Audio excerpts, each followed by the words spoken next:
Hello, and welcome once again to Miato Gaming, where we are still working on um, Raid Shadow Legends.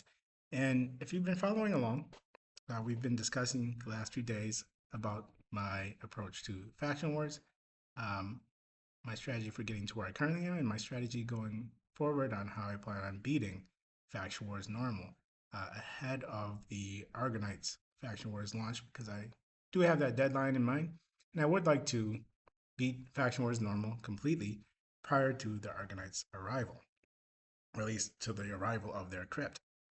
And so, with that in mind, we're going to slightly pivot away from that. Slightly. We're still going to discuss it to a small extent, but I do want to start thinking ahead towards, let's say, the top five champions that I either currently have or that I'm very close to getting, um, and will have soon, that I think are going to help my account overall. And this is partially Faction Wars focused. A few of the champs I have in mind will be very helpful in Faction Wars going forward. However, it's not just Faction Wars. Some of the champs I have in mind are going to be more helpful outside of Faction Wars than within Faction Wars. Um, and I do want to go down that list of top five or six or seven or so and discuss from that perspective uh, what I'm hoping to gain from them, why I'm excited about having them going forward, and what I think they're going to bring to my account overall. All right, so let's go here to the index. And I think, I'll probably do this backwards, starting from like number five and working my way to number one. And with that said, I'll probably start here in Shadowkin. Um, and the person here that I'm most excited about using going forward, I have a lot of great champs here, but a lot of them I had been using, right? Toshiro, Lady Mikage, Harima is like one of my favorite characters in the game. Been using them consistently for content everywhere, not just Faction Wars, but content all over the place. But the one character I haven't been using much that I am excited to have going forward is actually Yukimasa. So the reason why I haven't used Yukimasa much is because I believe he was a December. Yeah, he was the December fusion, but I was already done with the Shadowkin faction crypt at that by that point. This is one of my strongest. This may be my strongest faction, having both mythicals, having Harima, having a few additional characters here at 60. Leo's at 60. Mikanagi's at 60. I believe Kratos at 60. So there's a lot here in this faction. So by the time I got Yukimasa, he just wasn't necessary for anything. And as we've discussed a few times on this channel, I've been growing my account for Faction Wars. And so because my Shadowkin Faction Wars is already complete, I didn't really build Yukimasa all the way up. I did get him to 50 because he was just tossed into my auto leveler and he was just gaining levels in there.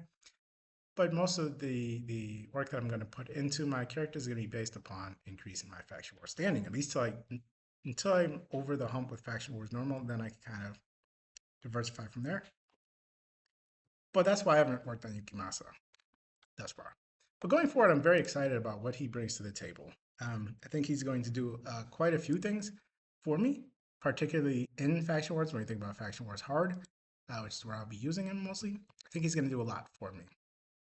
And as we go through his kit here, here's some of the things that get me most excited. Right? He's got a couple AoEs, which I love, but they're not just AoEs for damage, they're actually doing quite a bit of utility. Um, so this initial AoE is really looking to put block active skills on pretty much every character if possible. And I think that's a great debuff on its own. But even better is the fact that it's expecting you to already have in place these other debuffs, right? And it's expecting you to have in place these other debuffs because you could put those debuffs out there, or you could put at least freeze out there with this move, right? And freeze is one of the debuffs listed, but an AOE freeze is huge, right? And this goes up to 100%. Of course, it can be resisted, and you can weak it and things of that nature. But this is an AOE freeze, which is phenomenal, and it ignores block damage. So I think that's great overall. Just on its own, having an AOE freeze that ignores block damage on its own is absolutely phenomenal and excites me quite a bit. But then we get an opportunity to revive your team. So you get one revive period right off the bat. Doesn't matter what else is going on. You can revive one of your allies are dead, so revive them. But if you are able to kill someone, kill an enemy at all, you then revive your entire team. So I do think that's just kind of a nice revive. And for my Shadowkin faction, I don't have a reviver. If I do have a reviver, like maybe I have an epic or a rare reviver of some sort. They're not built. I just had no need to build them because my team was just killing everything pretty quickly, so I never needed a reviver. But going forward, I will need one. And so I think he's going to be really good from that perspective and bring a lot of utility to my team. But even before you get to that revive, the fact that this is just an AoE freeze that ignores block damage, phenomenal. So when you take that into account, that you're getting this AoE freeze out there, you then have this AoE that's putting this block active skills on there, and it cannot be resisted if you got that freeze out there. So I think this is a great skill. And on top of that, it also activates whenever a champion's turn is skipped due to any of these debuffs. And again, we put that AoE freeze out there. So assuming that, this is not resisted, if we get, accuracy high on him, so it's not resisted and there's no weak hits, or maybe just one or two weak hits or whatever, when we're thinking about wave content, there's going to be a lot of freezes that are put out there. And so this is going to activate anytime you're skipping over a turn. And when you're thinking about wave content, there's a lot of enemies. Right? You can have 4, 5, 6 enemies out there. So you're freezing most of them, you're going to skip over most of their turns. And so you're just going to constantly be using this AoE and constantly putting out block active skills. I mean, this isn't a huge chance of it, right? It's going to be 40% chance, but there's no way to resist it if they're frozen when you're hitting them. And when they're not frozen, you still have 40% chance of doing so, almost a 50-50, right? Pretty close. So I'm very excited about those two skills just on their own. Now, again, beyond that, you also have this attack, which I think this is where other people are more excited because of this last sentence in the first paragraph, equalizes the target's defense with its champion's defense. Now, I think that's very exciting for when you think about bosses and things like that. But that's gonna rely upon how you build your Yukimasa.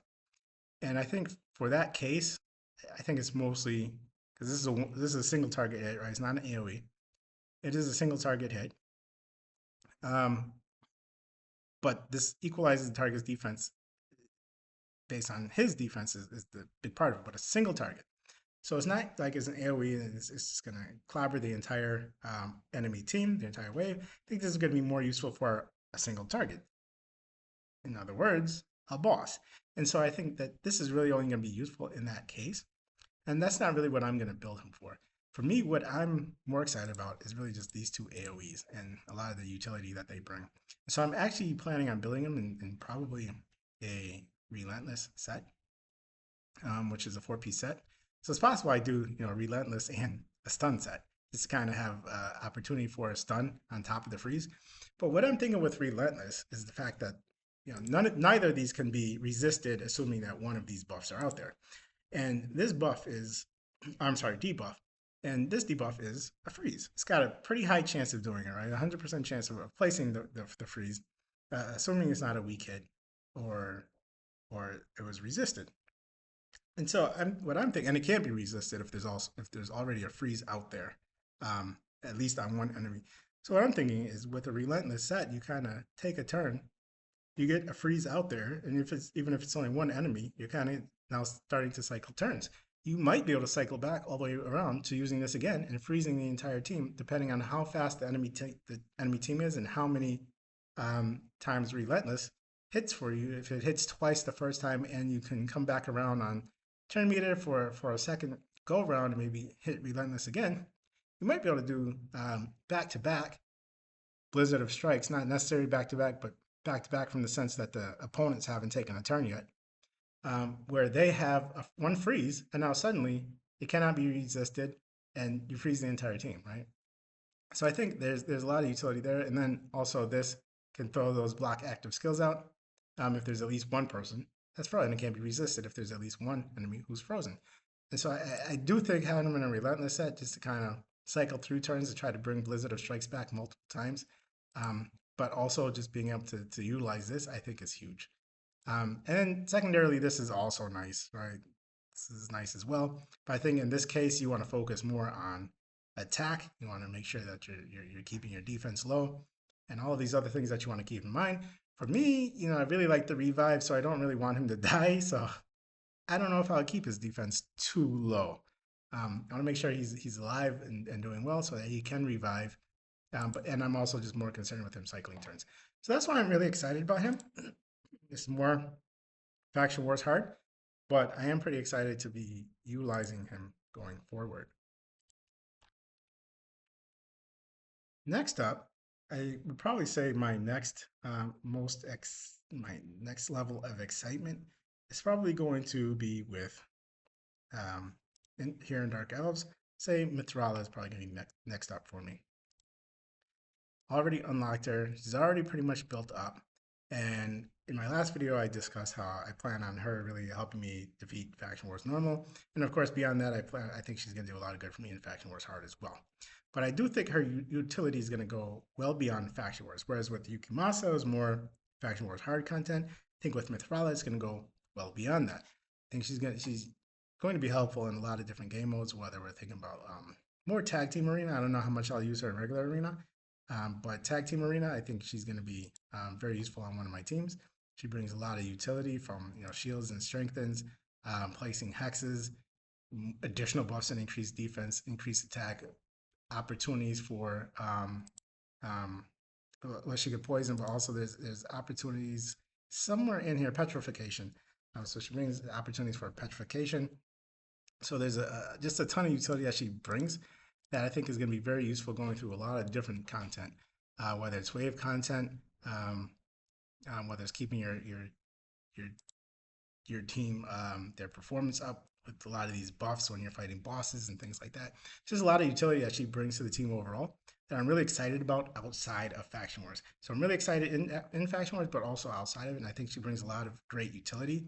There's nothing very specific necessarily that I think that she's going to bring. Like I think she's going to bring this great damage or anything along those lines, or one thing in particular, like one skill in particular. But overall, I think she just does so much, right? There's so much utility. There's shield, strengthen, there's increasing defense, increasing attack, there's placing hexes, there's poisons, there's chances for petrification. There's just so much in her kit that I'm very excited about bringing all of it to a team, whether that's in the arena, whether that's in Faction Wars, whether it's against certain bosses. I just think that utility is far ranging. It's not just useful for Dark Elves, but it's useful everywhere. And so I am very excited about starting to use her going forward. And they did unlock her fairly recently. Like I had enough fragments for her for quite some time, but I just went through the actual process of unlocking her more recently during the Naldua fusion because for champ, not champ training, but the other thing, right, where you have to unlock champ chase. And so very excited about using her going forward. And so I would say she's probably number 4 on my list, with Yukimasa being number 5. For number 3, number 3 is a little bit trickier. I think I'm probably going to put, so I think this is what I'm going to go with. In Knights Revenant, probably number 3 is going to be Empress for me. So I'm not very close to unlocking. I'm only about halfway there. And I'm only, at the moment, I'm only getting 2 shards a week, which would put me 25 weeks away from unlocking him. So this is pretty far in the future. But I do think a couple things. I plan on increasing the number of fragments I get from him per week, because I am going to be doing, I'm going to be pushing Chimera a bit more. So I'm hoping to push that from an average of 2 shards a week to hopefully an average of 3 or 4 a week. And really cut down on the number of weeks it's going to take to unlock him. Possibly in half, right? I might be looking at something closer to 12 or 13 weeks instead of 25 weeks. So this is my hope, to really get him within the next 3 months. And if I can get him in the next 3 months, I know on my last video, I discussed timeline of when Argonauts Faction Wars may be opening, and I want to finish Faction Wars before then. Again, here I go with that Faction Wars, but that is, priority number one for me at this stage of my account. And so I'm really excited for what he's going to bring for that. As discussed in my last video, I am not thrilled with my Knights Revenant faction, and I think it is where I need the most help going forward. I can't really wait for the cavalry, right? Like I can't really just hope for a good pull in the shards, or just hope for a summon pool that's going to be focused on Knights Revenant. I can't even really wait for Empress, right? The possibility of anywhere from 12 to 25 weeks to unlock him. By then, it might be too late, right? Maybe the Argonauts faction crypt has opened. But, given that my thoughts are that the faction crypt for Argonauts is at least 3 months away, and that kind of puts me within the timeline of hopefully unlocking Empress if I can increase the number of shards, or not shards, but number of shards in Star Wars Galaxy of Heroes.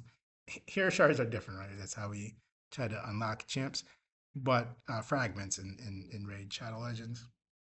If I can increase the number of fragments I get on a weekly basis, I could probably get Empress in about 3 months' time, which would open up the opportunity for me to crush Faction Wars normal, prior to the Argonauts faction crypt opening up. And I think he just brings a ton of utility in both forms. Honestly, in both forms, I think he does a ton of damage from the times that I've seen him in arena or in other places. The times that I fought against him, he's done a ton of damage and a ton of utility, right? There's AoEs and there's things of that nature. And he's when I've had to face him, it's been rough. And so, a ton of AoEs and things. So I think it's going to be, I won't say vital to me beating Faction Wars, but I think it would go a long ways towards helping me to do so.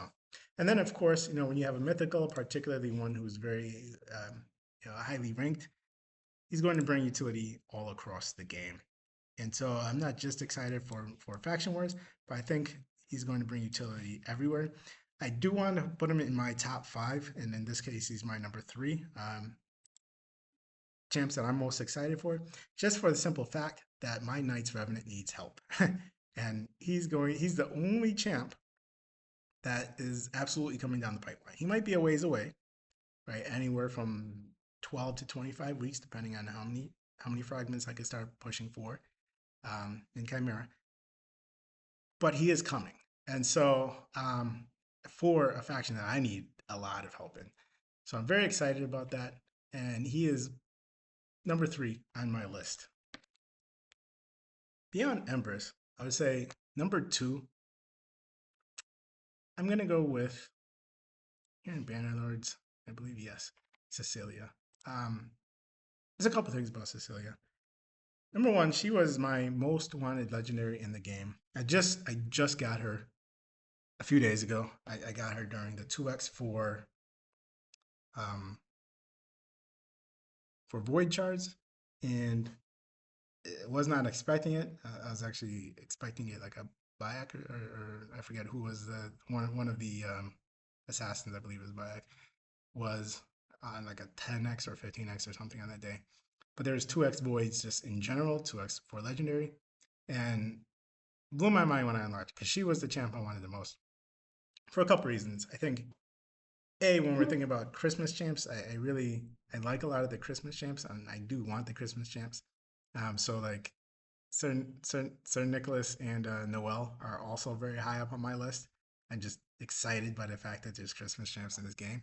And I think, aesthetically, like Sir Nick and Noel and Cecilia, as far as like Christmas champs go, they just fit so perfectly, right? Like you can't get any closer to Christmas than Santa Claus himself, right? And Mrs. Claus. So I love those two, but also I think this is like perfect, right? When we look at the red and the green, and the frozen shield and the ice cold sword, and even this this cloth that's draped on her, it kind of reminds me of like the drapes that someone would put up to celebrate Christmas in like a restaurant or something along those lines. So I just think it's very well done as like a Christmas champ. And I was very excited from that perspective. But also, this kit is phenomenal. So, right, and this is like useful everywhere, right? Faction Wars Hard. I'm already done with Faction Wars normal. But looking forward to Faction Wars Hard. She's going to be phenomenal there for my Banner Lords faction. And she's also just going to be phenomenal everywhere else. And we're going to start getting into some of that. Like she's going to be helpful in boss content, just everywhere in the game.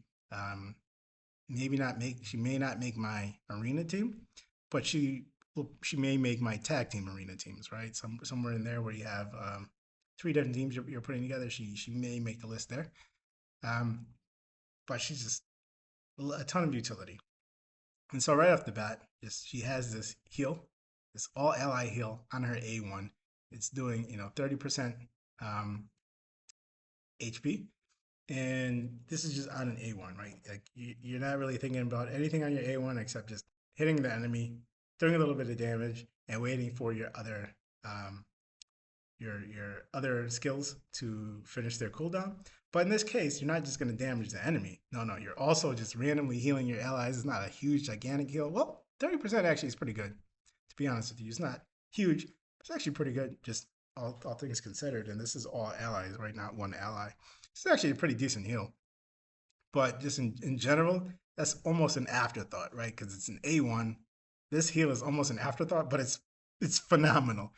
For being an afterthought, it's phenomenal. 30% all ally heal.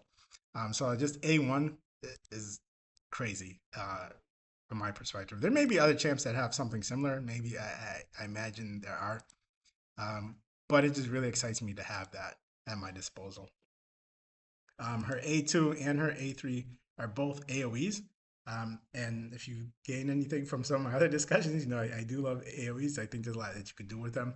Not in this case, not so much with Cecilia that I would do this, but just in general, I love AoEs because you could throw on stun sets and try to get a chance to stun everyone, or poison sets, get a chance to poison everyone. There's just a lot that you could do with AoEs to get some additional utility out of them. I don't think I would use either of those sets with Cecilia. Um, but regardless, I still love the fact that these are AoEs and they bring something that's even better, in my opinion, even better than throwing on like a stun set or a poison set. This is going to delete the enemy's max HP, right? So this is like, or I'm sorry, not delete it, but this is doing damage based upon their max HP. And so when you think about some of the enemies that this is going to be helpful with, and you think about the amount of HP that bosses have, like this is going to base the damage on that. So it's kind of doing a percent damage, percent health damage, and it's also going to be based on her defense as well, which is why I wouldn't be really worried about things like getting a stun set on her or poison set or anything like that to take advantage of AoEs. This would just be more getting that defense on her to increase both her survivability, but also just the damage that she's going to be outputting from the skill itself. But it's not just her defense; it's also the enemy max HP. So this is going to be huge in boss battles. It's going to be huge for whether it's clan boss or boss waves in faction wars or anywhere else. Even in the regular game mode where you just use it to like uh, level your champs. Um, I can't recall the name of it, but the normal game mode where there's like story mode or whatever. Like even in there, like this is phenomenal. Whether it's a boss or whoever, this is just wiping out entire teams. And so I do think this skill is gonna be probably one of my favorites on my roster. Are there other champs in game that have a similar skill? Possibly. Not really on my roster, but there probably are. Like I heard, I think Newt or Nut or whatever his name is. I think he does something like this. I believe I heard Ninja. I don't have Ninja. I'm never gonna have Ninja, and I don't know if he even has this. But I think from what I recall, I've never even bothered really looking at his kit because I can't get him. But I do know Newt or Nut has it, and then I think also Ninja might have it. So there's some other champs out there that have any max HP hits. This one is actually an AOE, so it's not just the boss. But if you think of Hydra, it should be all of the boss hits. But even outside of that, it's not just bosses. It could be an entire wave, right, where you're just depleting half of their health or whatever it is. or whatever percentage it is, but plus also the hit from the amount of defense on her, you could just be deleting entire waves. So I'm really excited about seeing this skill in action. Of course, I haven't built her up yet. I just unlocked her. But once I do build her up, I'm very excited, mostly for the skill. But that's not all. Wait, there's more. Got to really sell you on this champ, right? So wait, there's more. Buy now. But this A3 here also another AOE.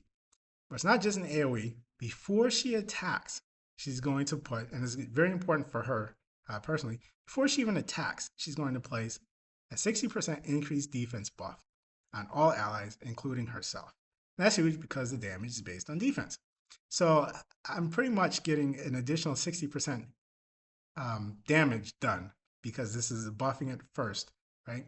And then on top of that, you're gonna place the strengthen and counter attack on all allies, including herself, going forward. So this is also huge, and it doesn't matter what the content is, like whether it's waves or whether it's bosses, and it doesn't matter what mode you're in, whether it's clan boss or it's action wars bosses or whoever, it doesn't matter. Right? This counterattack is going to be phenomenal. Give her and her teammates opportunities to do additional damage, and really just come through and obliterate waves or kill bosses or whatever it may be that you're fighting. I think this move is also phenomenal. Still, this is my favorite out of everything in her kit, but I love this one as well. And so all three of these skills, to me, are phenomenal. Like there's not one weak link here. There's not one that just comes across to me as just oh, okay, whatever. Like no, like doing healing all of your allies by 30% of their HP on your A1, and just as the afterthought, like that's mind blowing to me. Again, she's probably not the only person in the world that has that, but still, that's mind blowing to me. Then you add that along with these two. Come on, like this kit is something else. But still, but still, there are more, right? And we could jump into both her active and her passive effects as well. One thing I really love about her passive effect, and if you watched some of my prior videos, I discussed Tuhanarak being her and Armand's being my MVPs for Barbarian, and how much I really just love Tuhanarak. One of the things I really loved about her is the fact that she removes debuffs from her allies. Now, I do believe that she removes one random debuff from all of her allies in each one of her turns. You throw her in a relentless set, and she's just going to be removing random debuffs all over. But that's not necessarily the case with Cecilia. It's just one random debuff from a random ally, so it's just one of them. But she does also increase their turn meter by 10%, which Tuhanarik has that increased speed, but that's an active skill.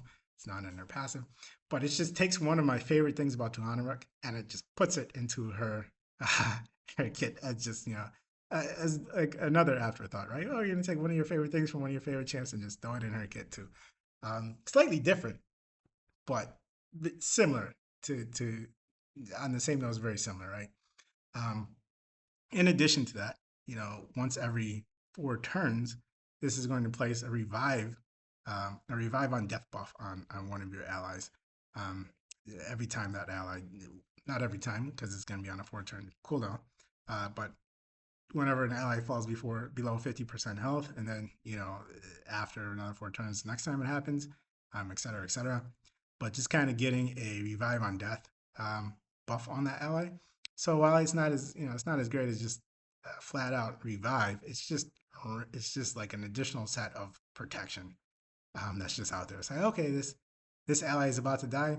Don't worry about it. They'll come right back if they die on this next turn. It's 1 turn, right? So it's not the most phenomenal thing in the world, but it's just an added level of security just on top of everything else. Right? Even if you remove this from her kit would be phenomenal. But it's just that both of these things are added in on top of an already phenomenal kit that just blows my mind. Um, yeah, so I think she's a phenomenal champ. At the moment, I haven't used her yet. I haven't built her up, but like right now, she's my favorite champ on my roster, and I'm extraordinarily excited about using her. You will notice that she's not number 1 on my list. She's actually number 2 on the list, but it was rough. You'll probably see on these last 3. I had to think about it a bit to think through who I want to be in which place, because part of me, part of me is like Cecilia is my number 1, but another part, as I think about it more and more, I'm like, okay, actually, she's probably number two, I'm extremely excited about her, but I do think my number one probably is going to bring a bit more utility in certain places, in certain parts of my roster. And then, of course, we just have this aura of increasing defense by 30%, which helps her a ton with the damage that she's going to be dealing. I don't know how often I would actually be using this, but there might be cases where she gets just wipe, especially if we think about like the story or campaign mode or whatever it's called. If I was to use her as my person who just kind of runs through the waves, throwing with this and she's just deleting the waves in like one hit, right? Just A2 or A3 or whatever she uses just deletes the entire wave. Um, so there are potential uses for this, potential use cases, but I think for the most part, I won't be using that aura. What I'm going to build her in, I'm not entirely sure. I'm going to focus quite a bit on defense for sure, but is there a possibility for some relentless shenanigans? I think there are. I don't know if that's the direction I'll go in, but there's some opportunity for that. Is there an opportunity for putting her in her set that's going to lower her cooldowns? There's opportunity for that. Like if I could just spam this A2, that would be insane. But there's opportunity for all of that, right? Uh, but regardless, I do think the defense needs to go up a lot so that she can do phenomenal damage. And so I have to think about how I'm going to build her, but I have some things in mind. All right, prior to getting to the number one, I do want to give a quick shout out to an honorable mention. I think this person I went back and forth between including them or Yukimasa in my top five. I gave the edge to Yukimasa mostly because I haven't unlocked this champ yet. But I did want to give an honorable mention to Naldua. I think there's two reasons why I chose Yukimasa instead of her. And I'll get to both reasons here. But honorable mention real quick to Naldua.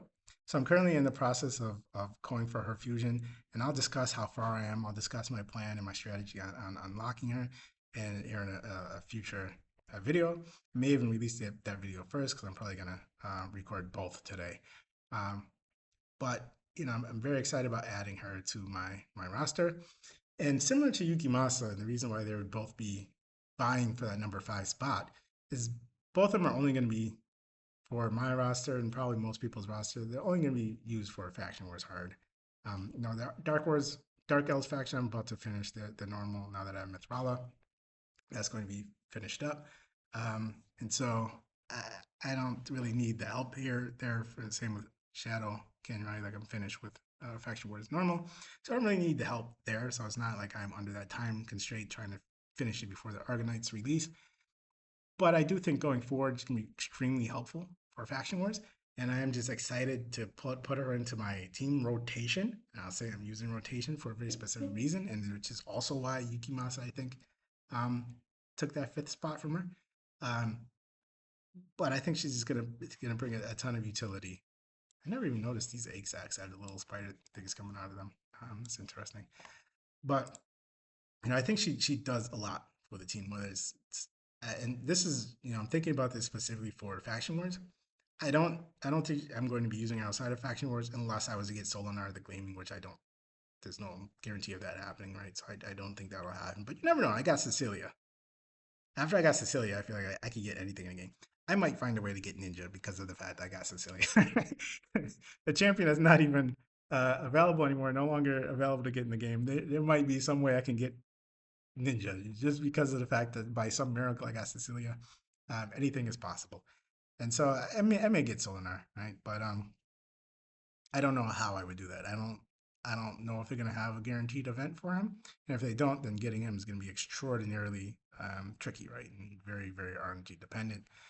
So I'm doing this from the perspective of not having Solinar. I'm still excited about her. She brings some utility to the team for Faction Wars. Some debuffs here that you see with Enfeeble and Weaken when it's a boss, and Enfeeble when it's not.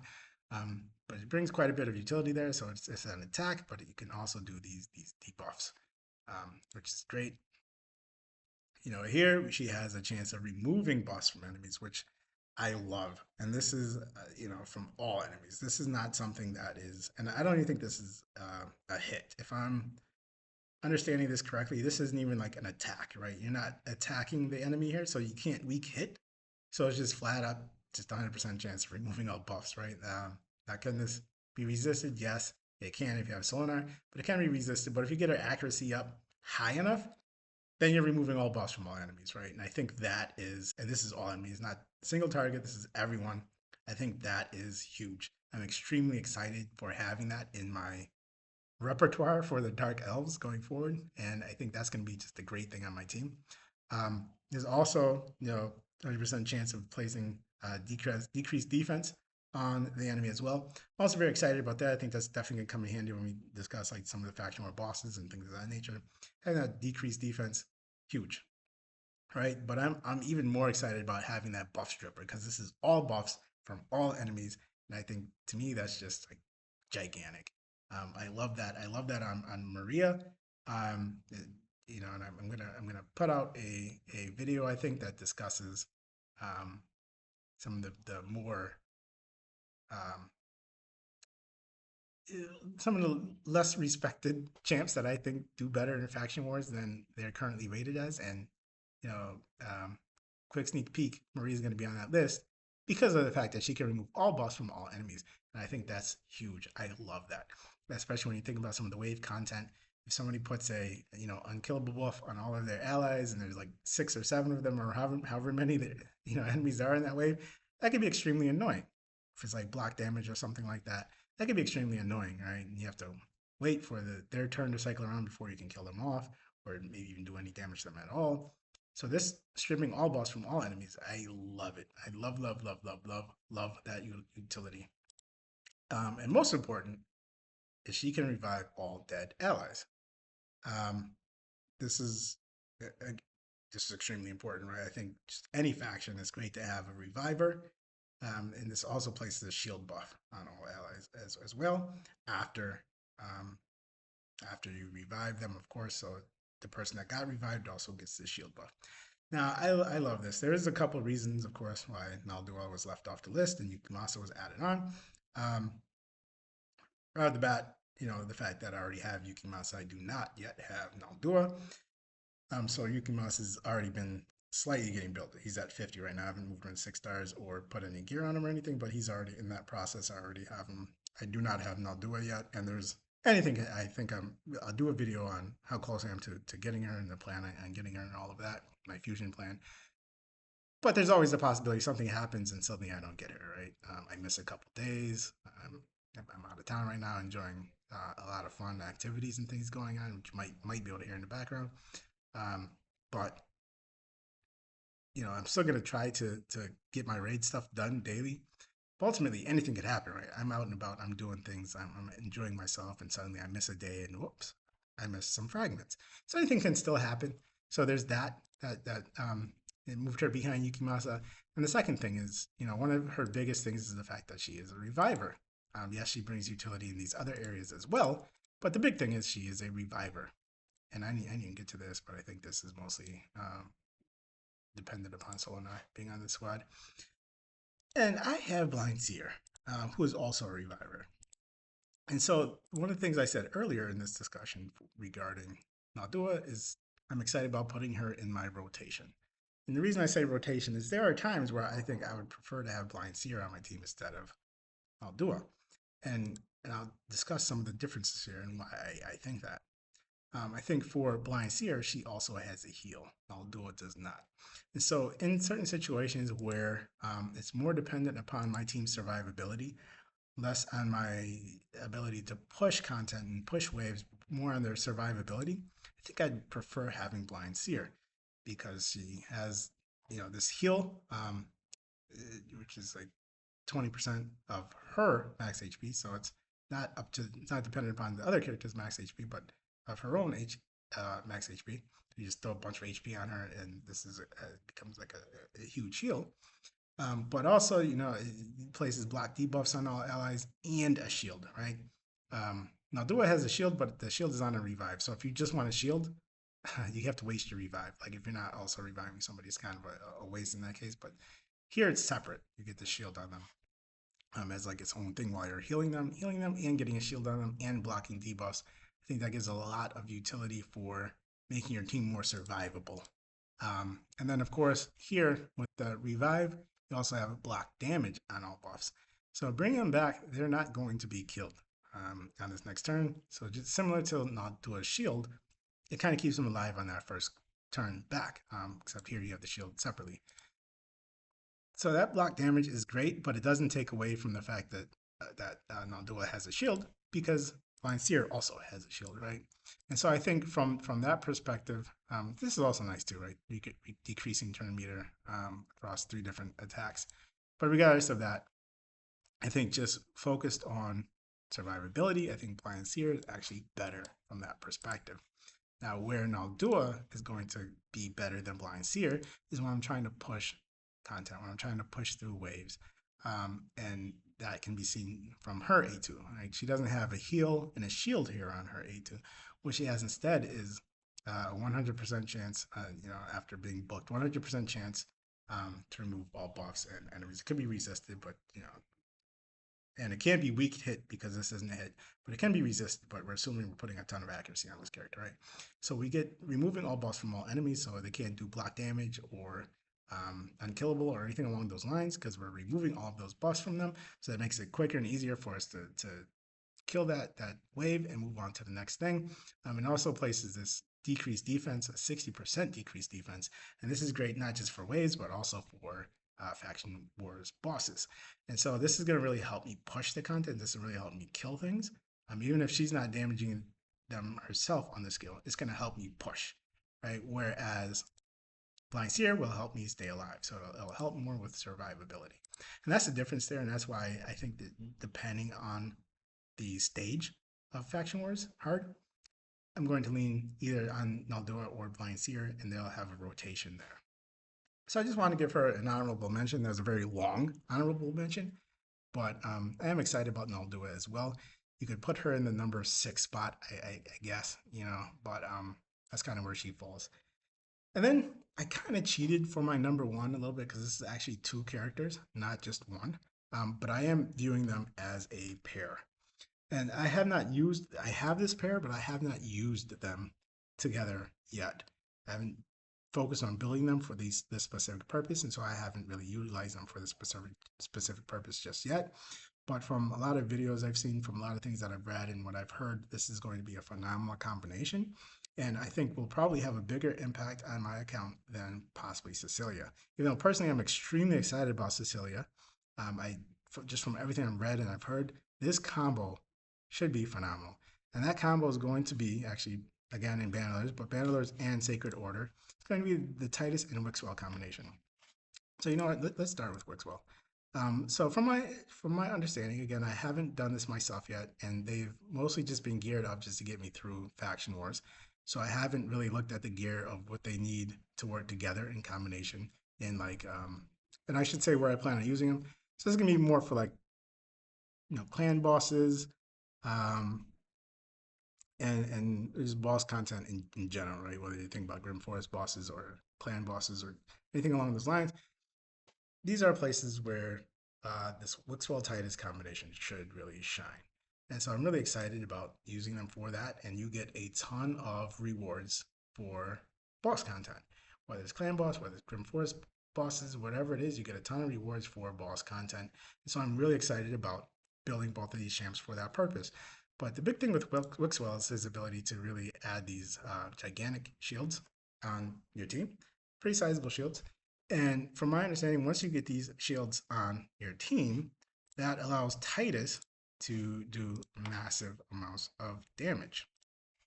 Now, I really have to go back and I have to rewatch some of these videos. I need to go back and I need to reread some of the things that I've read in the past that really explains this and goes through it. But you can see there's callouts in here for when Tidus is under a shield buff. In this case, we're just looking at the fact that this block active skills can't be resisted, but there are additional things in here. So when we look at this skill in particular, this is the skill that kind of pulls the whole thing together. Let's see where it is. I think it's, well, you always get a critical if he's under a shield, but I think there's more to it. Yes. A damage boost equal to the percentage difference between this champ's max HP and the value of any shield buffs on them.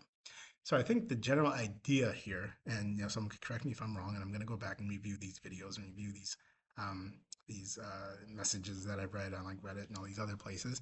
But I think the general idea here is having his max HP low, but having whatever Wixpell's shields are based on. I don't know if it's based on his HP or what it's based on, but having whatever that's based on really high for Wixwell. And so that way you have a huge percentage difference between Titus's max HP and the shield that Wixwell puts on him. And in that case, you're going to boost your damage by that percentage. And so I think when you come in, and this is kind of based on both defense and HP, the damage. So from that perspective, you're like, well, you said you have high HP on him, but I think that the idea is to have a high defense on him, not so much a high HP, but more of a high defense. Um, and so from that perspective, you're going to get a sizable multiplier on a hit that should already be high because of because of the amount of defense on him. And so from my understanding, that should start doing massive damage. Now, is there anything additional that kind of goes along with that? Not entirely sure. I'll have to go through, reread the kits, and also again rewatch those videos, rewatch those comments and posts that I had read in the past. But the general idea is I will be able to combine these two champions and start doing massive damage to boss content throughout the game, which should increase my rewards. And I have both of these champs on my roster already. I just focused building them up for what I needed to get through Faction Wars Normal. Now that that is done, and now that my Faction Wars Normal overall is getting pretty close to being done, I can start pivoting some of my resources away from that, or diverting some of my resources away from Faction Wars Normal, particularly for Bannerlords and Sacred Order, and start putting that more into other content. And so I'm very excited about being able to do that with both of those characters, and just starting to really push my damage that I'm doing to bosses, and by doing so, increase the rewards that I am pulling into my account. And I think by doing that, it's going to have a trickle down effect, right? If I increase my boss content rewards, that will increase where I can amount of places I can use those rewards. For instance, if it's shards, that increases the amount of shards I'll be able to pull, which increases the amount of champions I'll have, which then in turn increases the amount of damage I'll be able to do, etc. Right? So I think just in general, I'm really, really excited about the potential windfall that these two characters are about to have for me going forward. Again, I still feel extremely excited about Cecilia, so it was really tough to pull which was my number one, but I'll give the edge to the combination of Titus and Wixwell. And that is it for the champs that I'm most excited about. So I gave you 6 there. There's a few other ones as well, but I think we're just going to keep it there to a top 5 plus an honorable mention. And I hope you enjoyed this video, and definitely let me know in the comments below any thoughts you have. This is the first time I've ever done background multi-battle, so it's kind of cool just kind of see what it is. That's great. But let me know any thoughts you have, any videos you'd like to see, your thoughts on just Faction Wars, because that's kind of where I focus right now. Any ideas that you might have on current characters on my roster that you think might be even more exciting than the 6 that I've mentioned here. Any downfalls or caveats or anything like that to the 6 that I mentioned, definitely let me know. All right, but thanks for stopping by, and have a great day.